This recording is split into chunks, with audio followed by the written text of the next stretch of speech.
Hi, I'm Kalena. And I'm Jayne Frischia. And this is On the Other Foot, a no-holds-barred look at the world of dance.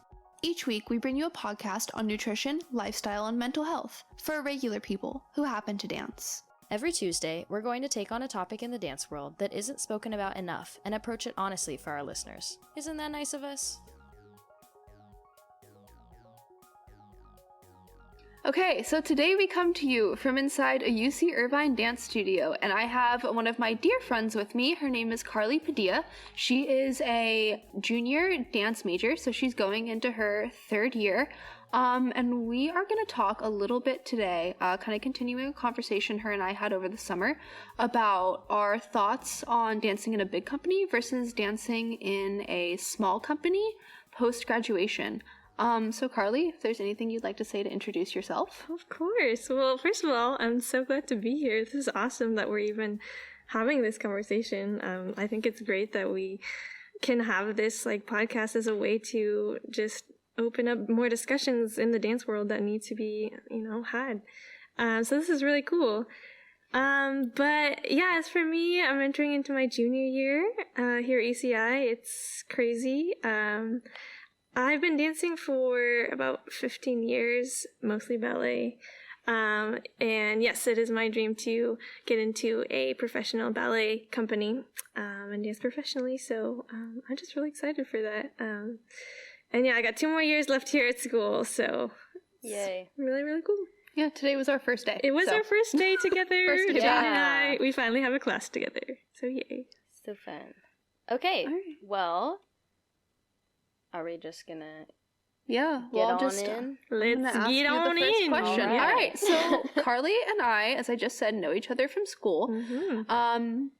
Karli was actually the first person to reach out to me when I came here, freshman year. And as I said, we were talking this summer. We went out to get pressed juicery, like the good little So ballerinas good. we are, and ended up talking about dance and kind of finding out that we had the same feelings toward ballet culture and dance culture in general, and how we wanted to continue dance after college. And so, Karli, if you don't mind, just kind of thinking back to that conversation, can you give us a little look into your relationship with ballet and then some highlights of your time at UCI? Sure. Yeah, so for me, ballet it's definitely been a roller coaster, and I think it is for all of us who are in the ballet world. Yeah. Sometimes it can be really harsh, honestly, but we do it because we love it at the end of the day. And I think it's really important to remember that, because I actually went through a really rough time. I think it was my senior year of high school, where just ballet was pretty rough as far as, looking at yourself in the mirror all day, and just seeing yourself in leotard and tights, and it's hard on the body image, but I was able to realize that, I'm doing ballet because I love it, and I just want to keep myself, as healthy as possible, and there really is no point in trying to look a certain way because our body's just going to do what it's going to do, and it is beautiful, whatever it looks like. And also, the ballet world is becoming more diverse and inclusive of all body types. And I think that's so, so important. And it's awesome that we're finally opening up and not just including stick-thin ballerinas, real people, real bodies, and strong dancers, which is so important. But yeah, sorry. No, we're nodding in agreement with Karli right now. Yeah. We're just yes. Yes. Yeah, I think that a lot of us go through that period where it feels you start to feel very hopeless, and you get to, especially as you get older, and as you get less, as you get older, you get less dreamy about your whole life, and things get more real. And when the career gets really real and you start kind of coming in and having to have those conversations with yourself, do I still love this, or am I just going through a hard time, or is it the circumstances that I'm in? And I think that a lot of people can relate to going through that. And I personally can relate to going through that. It's a very, it's a career that you're very much always self-evaluating. And I was thinking about it because we just started our season this week, and I was thinking about when I was driving home one day, I was like, man, I really just went from being like in the summer and just kind of hanging out, like doing an internship, not looking at myself in the mirror all day, to literally 9:30 in the morning to 4 p.m. straight in the studio with a mirror in the front of it. And it's like, and I'm the kind of person too who like is obsessed with looking at myself in the mirror, so it's even worse in that aspect. So yeah, I think a lot of people can relate to that. I think if you're in this career, I think we're all obsessed with looking at ourselves in the mirror. Yeah. We're all that type of person. Yeah, you would think that we would avoid it because of the negative impacts of doing so, but nope. Not at all. Yeah. So now we've talked a little bit about the pressure that dancers feel even when going to college to go somewhere for the name, even if it doesn't fit you well. What was your decision to go to UCI instead of going to a second company or a different university setting like? That's a good one. I actually was pretty set on going to college after graduating high school. I was offered a trainee position at State Street Ballet. However, I felt like I needed to mature more as a person and as a dancer before like entering into the professional realm.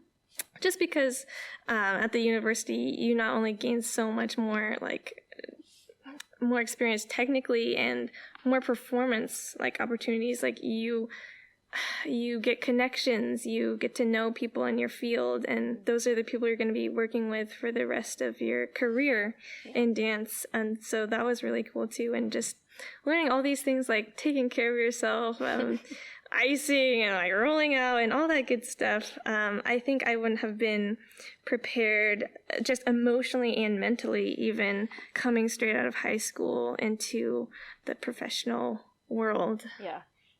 Yeah, for sure. I agree with that too. Yeah, I had the same thing when I came out of high school. I did college auditions, regular just college applications for non-dance majors, and I did auditions, and I got offered a traineeship too at Texas Ballet Theater, and everybody around me was like, "You gotta take it," but I was so like, my gut was like, "You are not ready for that." Like I couldn't imagine living on my own at that point. So yeah. Very valid. Okay, so piggybacking off of feeling like you needed to be mature as a dancer before going into a professional company, we had talked a little bit over the summer even about how strenuous it is to choose between college programs. So can you talk a little bit about what your like choices looked like at the end of senior year, why you decided on UCI? Just kind of things like that. Yeah, for sure.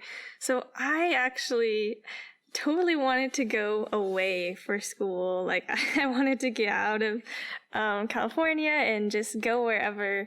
And I had several options actually, like Butler and Indiana. And as far as I totally could have gone that route, but when I actually went over there, I realized that it was actually really cold over there, and I probably would not end up growing very much as a dancer in person over there if I hated being even just in that environment. So I think just the location was a huge thing for me for some reason, but also the training is very important, and like the teachers, and as far as different, I don't know, cultures, as far as every university, like having different teachers and just methods, I felt like UCI was best because it offered modern as well as ballet.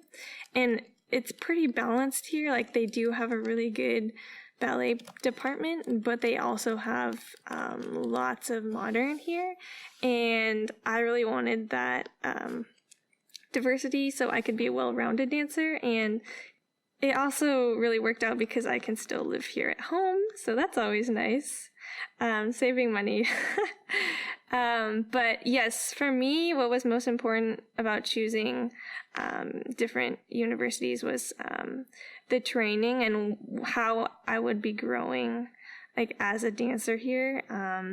And UCI just seemed like the perfect fit for me. Yeah, I think that a lot of the stuff that you talked about was like really relevant, and I'm really glad that you were able to find such a good fit for what you were looking for. You had mentioned to us that you feel that you would be happier in a small company than miserable in a big one. Mm-hmm. Would you mind sharing some of the reasons you've become almost jaded to bigger companies and why you're more attracted to smaller ones? Yes, this is a good one too.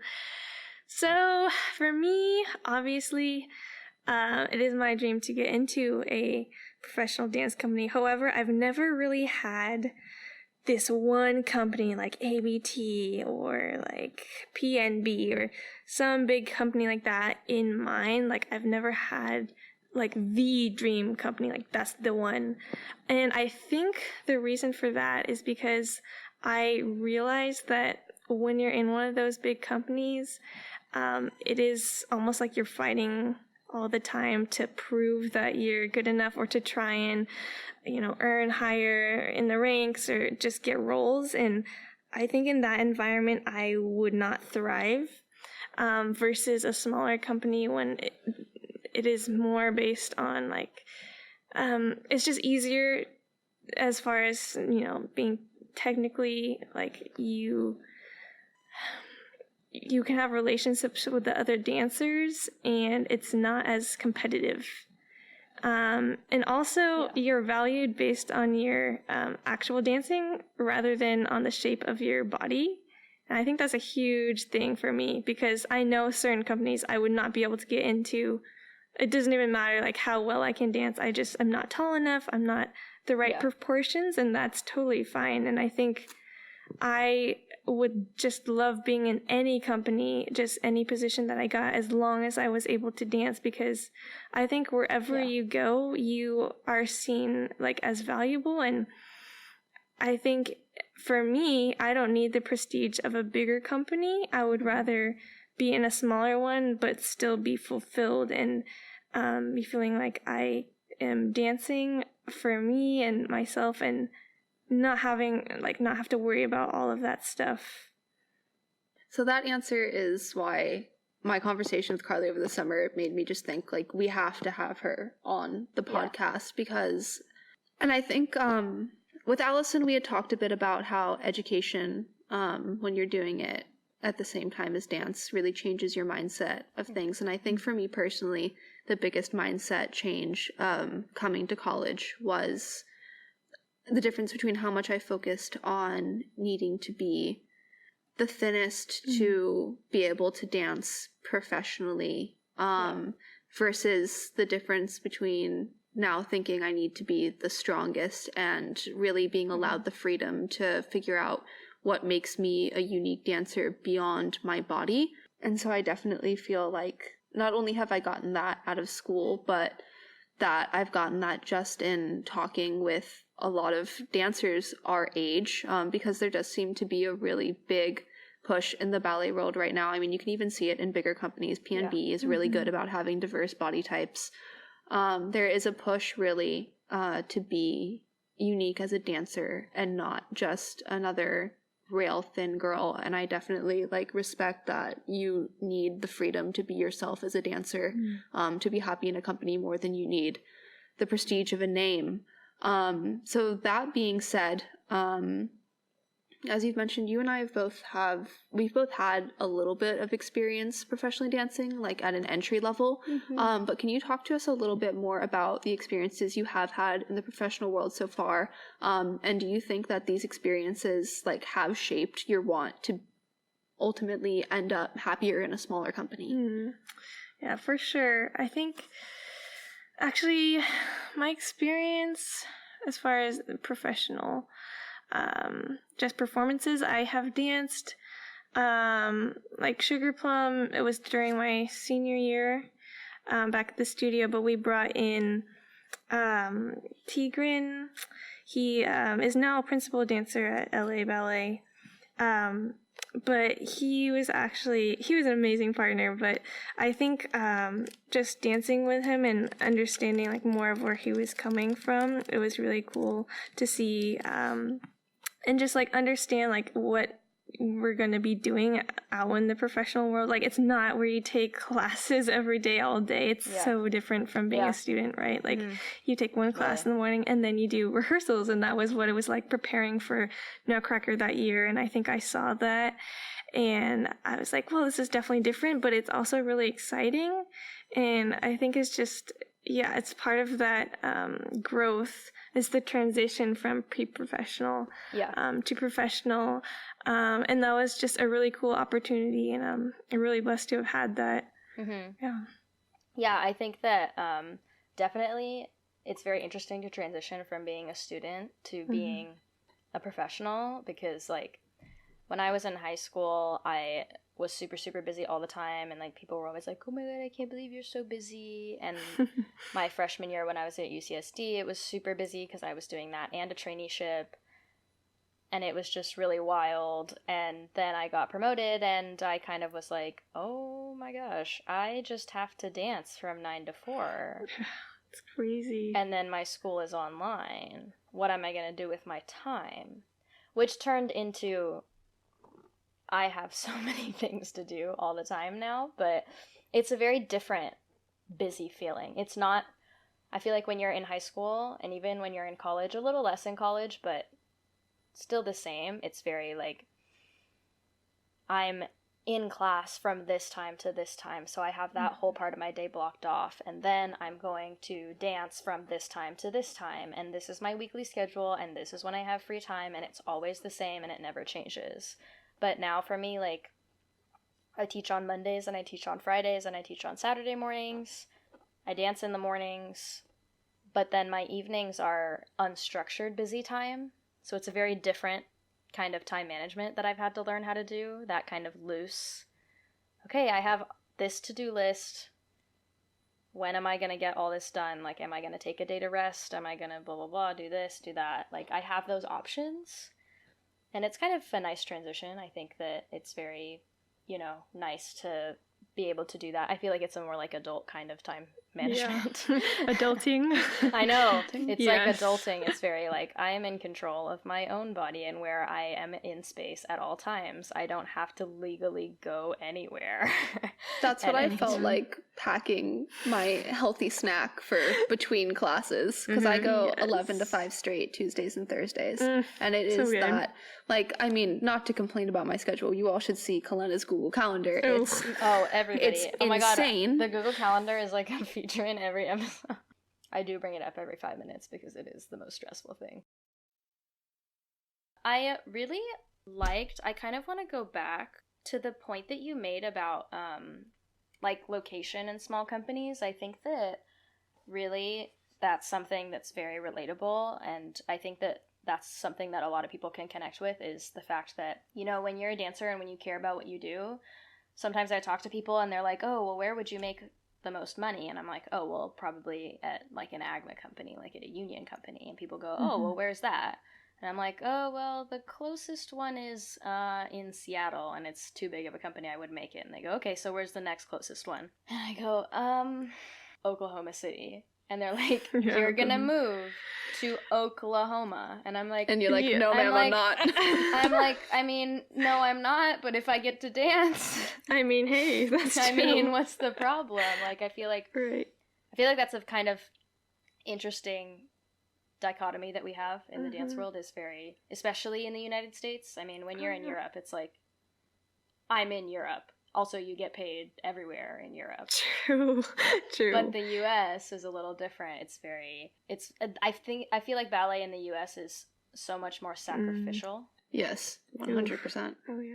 When you're in, I mean, not to say that dancers in other countries don't sacrifice just as much as we do, but I think that we do a lot more far cross-country moves. We sacrifice a lot more of our jobs, a lot more, like, income. We sacrifice a lot of our lives in the U.S. And, the same with the body type issues it's also an interesting dichotomy that we have, because I feel like a lot of dancers are coming up and we have a lot of dancers who grow up and go, yeah, this is my body, I'm strong. Isn't that enough? And we do have a lot of companies who are saying, yeah, that's enough. Come dance for us. You're beautiful. You're awesome. But we also have a lot of companies still, I mean, big and small, but there are people everywhere who do still subscribe to, you know, these more traditionalist ideas. And, you know, each year I meet new people and I see kind of, I hear a few more opinions of like, oh, well, this company is doing a really good job. They started this initiative. And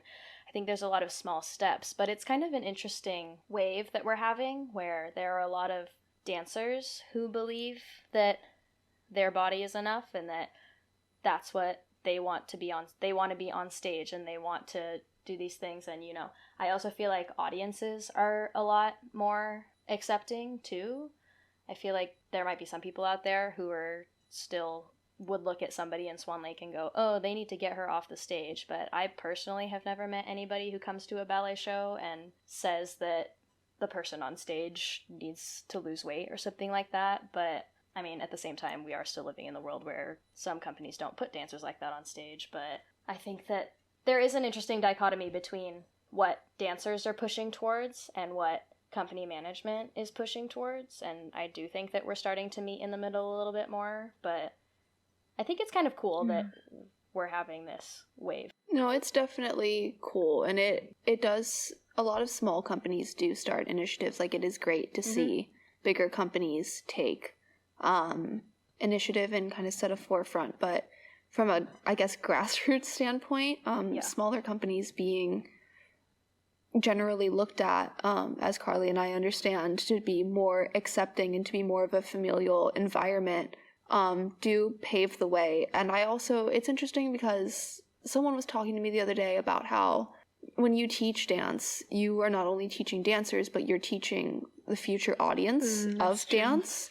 And so even though some audiences and some companies still do subscribe to older ideas, the more smaller companies and local teachers can push for a happier ballet environment, the more accepting of a happier ballet environment the audience will be. Yeah.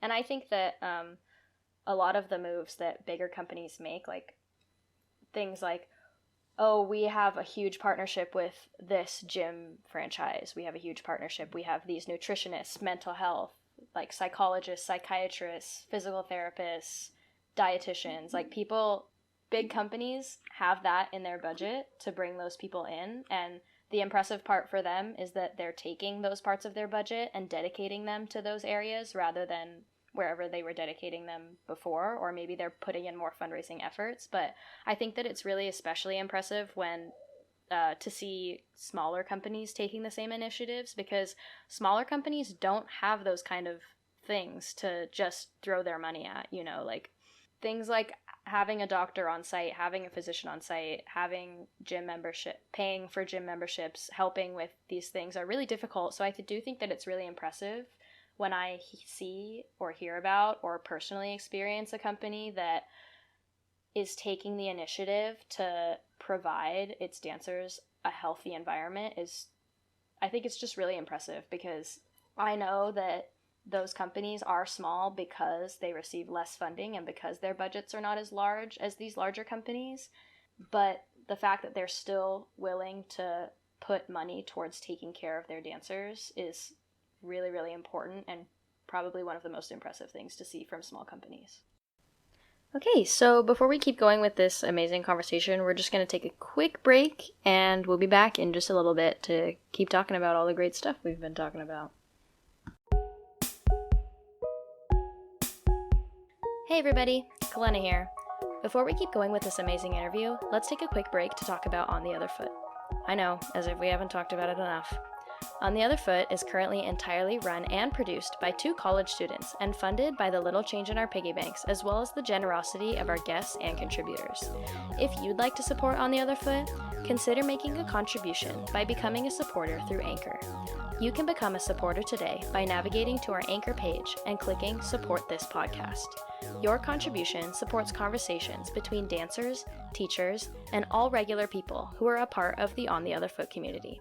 Thank you so much for listening, and enjoy the rest of this episode. So I think that's a good question for Karli, actually, is in knowing that you want to dance for a smaller company, are you okay with knowing you're also going to have to give things up, like, I don't know, the union stipulations, like we have a 5-minute break at the top of every hour, we have a gym membership, we have, where does the trade-off begin and end for you? Like, what are you comfortable giving up, and what would you like to see smaller companies do to make their dancers feel in a more nurtured environment? That's true. I think, like, as dancers, we're kind of accustomed to accepting whatever we're given, because we realize that, yes, there's budget cuts and we can't have everything we want, like all this cross training and just, everything like that. But I think we need to push more for things that we need, as far as when we get injured, like we need to push for more, like standing up for ourselves, like even like I need a rest, or I need to go see a PT or something like that.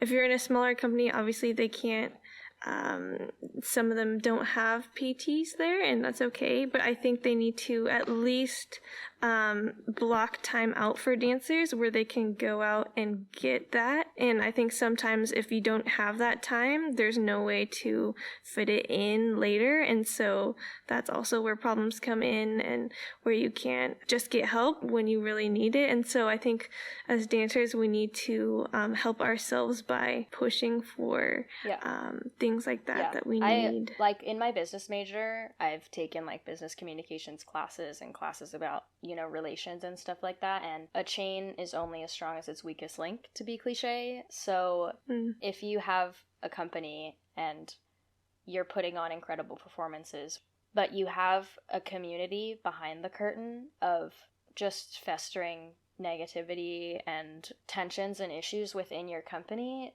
eventually that is going to come back to be a problem, because eventually those donors and those sponsors are going to start noticing problems like that when tensions are high enough.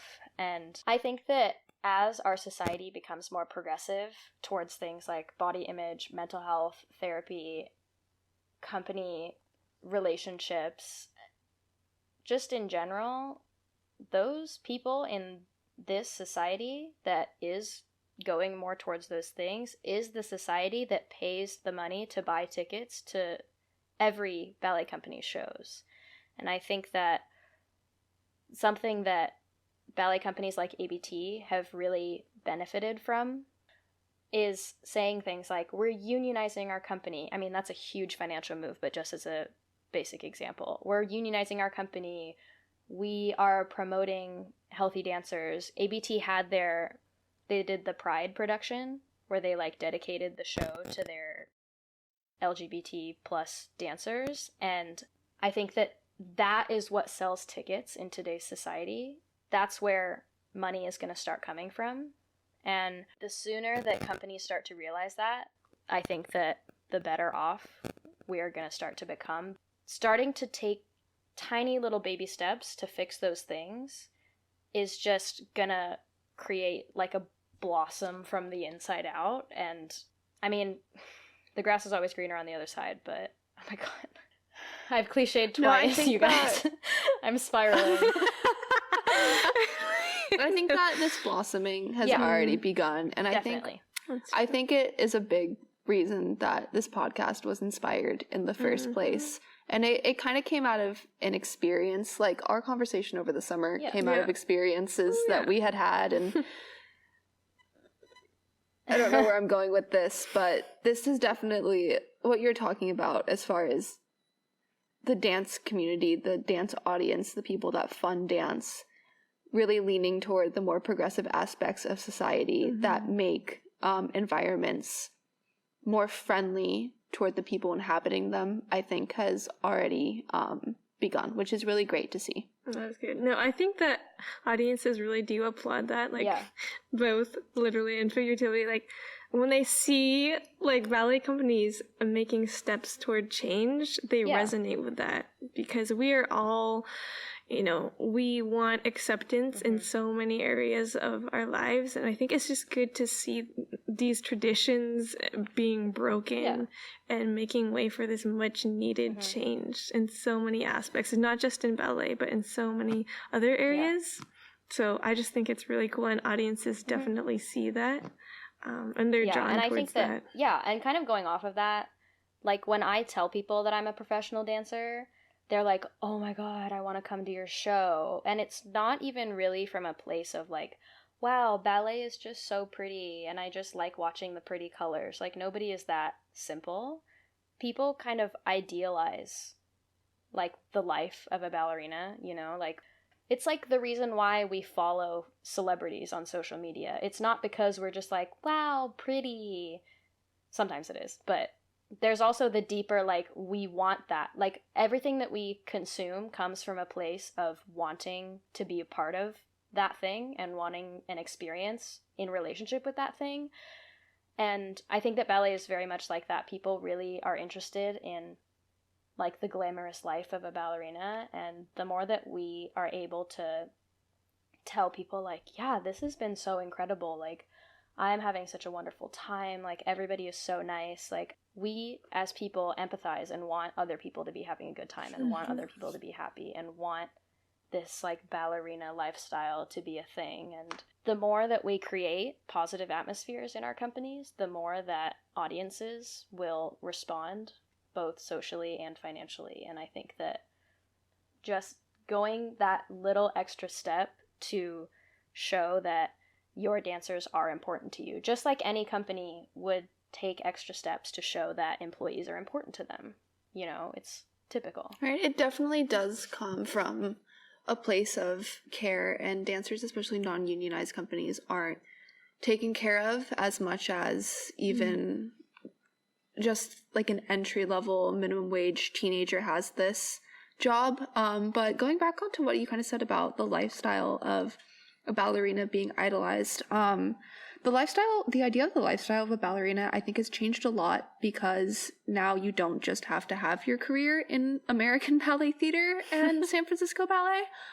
So a question for Karli, is there anything, like, what else are you hoping for out of life? And do you feel that dancing in a smaller company is going to make the rest of life more accessible to you? Or do you have concerns that, because even if you are dancing, your schedule doesn't really change if you're dancing in a big company or if you're dancing in a small company. It's a similar output as far as how much you're giving to this profession. But people do want other things out of life. Like, if you're an accountant, you don't dedicate your life only to accounting. I definitely have my dreams for ballet, but that's not my whole life. Like, I've never had dance as my one thing. Like, that I eat, sleep, breathe, dance. Like, I have to have other things outside of dance, because I've had so many injuries in dance where I realized dance can be taken away from me just in one day, and I can't put all my life in this one thing. And also, I think you become so much more valuable as a dancer if you bring to the table your outside experiences, because I mean, if you're just in the studio all day, how much life experience are you really gonna get? Like, being a dancer, like, we have lives outside of that. I want to have a family when I grow up. I want to be a mom. Like, I want to connect with people, and there's so many other things. And I think it's important to realize that you can be an amazing dancer and be in a company, but still have a life outside of dance. Yeah, and I think that that's something really important. And I think that is something that I really consider. Going back to the location part again, is, there is always that chance that you could go to a company and just, it's not a good fit for you. Just like you could get hired by a company and be committed to work there for a year or so. I don't really know how regular jobs work. I've never had one. But You can be committed. You can be committed. We had even to talked to somewhere. Allison about that. Yeah, we talked to Allison about this a little bit. You can be committed to work somewhere and not have the company be a good fit for you, and it's the same thing with ballet. And I do think that if location were factoring into my decision to go to a company for any reason, it's because of that, because of the lifestyle. One of the reasons that I really, really love being in San Diego and that I really enjoy dancing with City Ballet is because just the location. And so many dancers that move here as well, they say that too. They say our location is literally 2 blocks away from PB, and today I got out of rehearsal a little bit early, so I texted my friend who lives in PB and was like, do you want to go surfing after class? And literally drove down, stuck my board in her apartment before company class, did my rehearsal day, amazing. Walked to her apartment, grabbed our boards, and surfed PB. Just like anything else, you can have too much of a good thing, and especially with ballet, because it's so based off of performance and then it's done. Like, you know, you do so much, and you have 1 weekend or 2 weekends or a month of performing something, and then it's over. You never, I mean, not that you never dance it again, just but like that. That's it. That's the whole thing. I mean, at school, we get 4 days, and we legitimately do not ever dance it again, because it's a lot of original works. It's not rep. That's true. Well, some of it is rep, but most of it is original work. A large portion. Original, and so that's really it. Yeah, it's very crazy. And I mean, even though we all love ballet and we all love our lives so much, if that is all I did, I think I would go nuts. So I think that it's... for sure. Yeah, we would all go crazy just like insane. Anybody would. Like Jayne was saying. If you're an accountant, I mean, accounting is kind of all you do when you're an accountant, but if you're... But you don't go home and then have to do more accounting. Like, we go home and stretch and ice our feet and eat healthy vegetables and watch ballet. It's not... Because it's not a job you can leave at the door, it makes the need for a more nurtured environment, an environment that's more understanding of your entire person, so necessary, because it is a job that comes with you in every aspect. I mean, you can't just look at someone and be like, oh, you're an accountant. But I just came from class and 2 girls turned to me and went, oh, you look like and Claire Trevor, you look like you're a dance major. It's something you carry with you no matter what. So, Karli, as a mature dancer now, I would venture to say you are a mature dancer, at least a mature soul. Sometimes. We're all a little funny sometimes, but we've had a pretty mature conversation about the sacrifices you have to make for a career in dance. Are there any sacrifices that would just be too much for you, that you would really turn your back on even a small company for? And what do you plan on doing if you are one day hired by a company and you realize you are asked to make that sacrifice with which you are not willing to compromise? Yeah, that's really important. No, I think for me the main things are I'm not willing to compromise my quality of life, as far as having time to myself where I can grow like as a human outside of the studio and not having a bunch of rehearsal times throughout the day. And also that I can put my body first, meaning like where I can actually rest for the day, or at least advocate for myself that I need to go easier. And not kill my body, as so many dancers are forced to do in companies nowadays, although it is becoming better now. However, I feel like as a dancer, my whole life has been dealing with injuries, and me getting injured because I was trying to please the director and my teachers, and just doing it for them, whereas I could have just listened to my body and just spoken up for myself, but I didn't have the guts or the knowledge to do that. And so I'm not willing to compromise my body. If I have an injury, or if something tells me that I need to stop, I would not continue even my career in ballet if it were to compromise my body, because my body affects my mental health too, and it affects every aspect of my life. It's not just the physical aspect. Like, my actual quality of life is, it's impacted by that, and I have seen that in just my overall health. And I just think it's really important to, at some point, you have to listen to what your body is saying, and I would not be willing to sacrifice that, as far as my quality of life. Mm-hmm. That's a great answer. Yeah. That was an important answer. Thank you for saying that. I would totally agree. Yeah. For sure. One thing is, I think that there are people in this world who do abuse the power to tell people, what they should look like and how they should act and how they should behave. And there is that problem of, oh, that's that person's fault. It is sometimes that person's fault. But I also do think that it is every person's responsibility to look at themselves and look at their career and say, is this the right thing for me? Am I growing? Am I benefiting from this? And sometimes the answer is no. And sometimes it's really, really hard to face. But I think that as much as there is a push for companies to accept people and to support their dancers, and I do think that that's super important, I think that there's also a responsibility in us as dancers to start realizing and start promoting the idea that ballet is not your entire life. Like, you do not have to do ballet forever.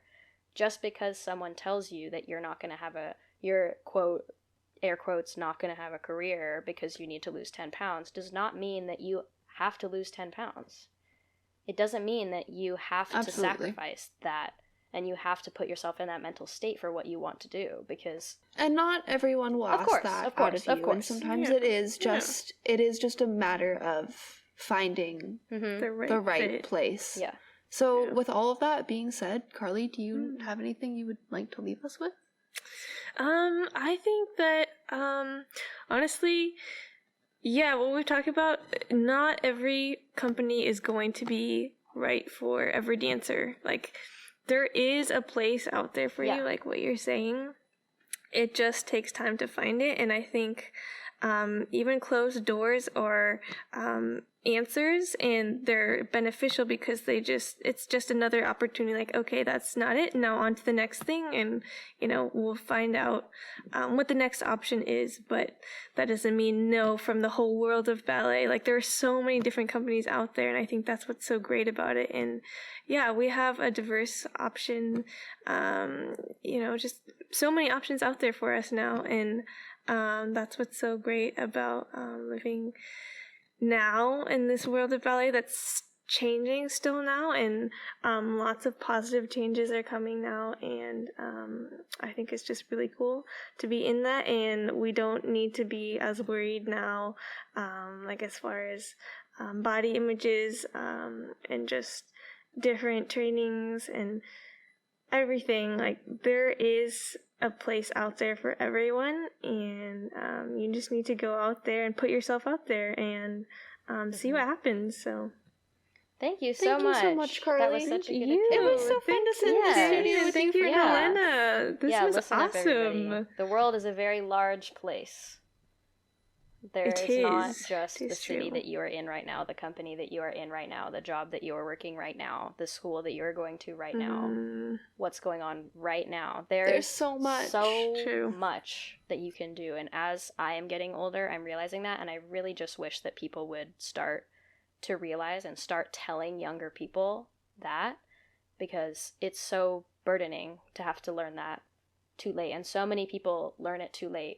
And it starts with conversations like these. So I know I'm just gonna throw this in there. I RA'd for ABT over the summer, and I met a lot of really sweet girls. And when I started this podcast, when we went public with it, a lot of them shared with me that they were looking forward to it because they want advice from older dancers. So if you are an older dancer, or even if you're 12, 13, have these conversations with your friends. Like, Karli is just my friend from school. And we have these conversations, and it opens up your eyes And it helps your mental state too. It really does. To just have these conversations. Yeah, you're not alone in thinking these things. Like, everyone else is wondering, and we all have questions, and it's so helpful to discuss these, and we get so many different perspectives, and it's just so important for us as dancers to keep the conversation going. Yeah.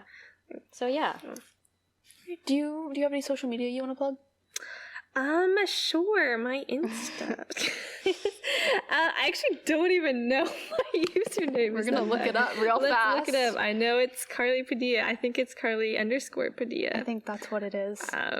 You know, I am not a huge social media person. It doesn't hurt. But yes, actually I was right. Karli_Padilla. KARLI_PADILLA. Go follow her. She's cool. Hey, reach out to me, DM me if you have any questions. I would love to answer them. And all right. Thank you so much, Karli. Thank you so much for having me. Thank you for making this happen. To our guest that was this awesome. week, Karli, UCI junior, prospective ballet professional extraordinaire, and amazing guest with lots of incredible things to say. Yeah. Yeah, well, thank you so much for talking with us. It was awesome. Listeners, we hope that you guys really enjoyed this, and remember that we are in a very big, wide world, and ballet is a big, wide world, but there is an opportunity for everybody out there, big or small. So yeah, thank you so much. We hope you enjoyed this week's episode of On the Other Foot. We want to connect with you on days other than Tuesday, so be sure to follow us on Instagram and Facebook at otherfoot.pod. And visit our website to learn more about how On the Other Foot started and join our mailing list. If you have any questions for me and Jane, or would like to suggest a topic or guest, email us at ontheotherfoot.podcast@gmail.com. And please subscribe. It makes a huge difference to us. We want to offer you all discount codes and annoy you with sponsorship ads, and we cannot do that unless you subscribe. So please, do it now. And above all, thanks for listening. It really means a lot to us. We hope you tune in to On the Other Foot next week for more conversation on the world of dance.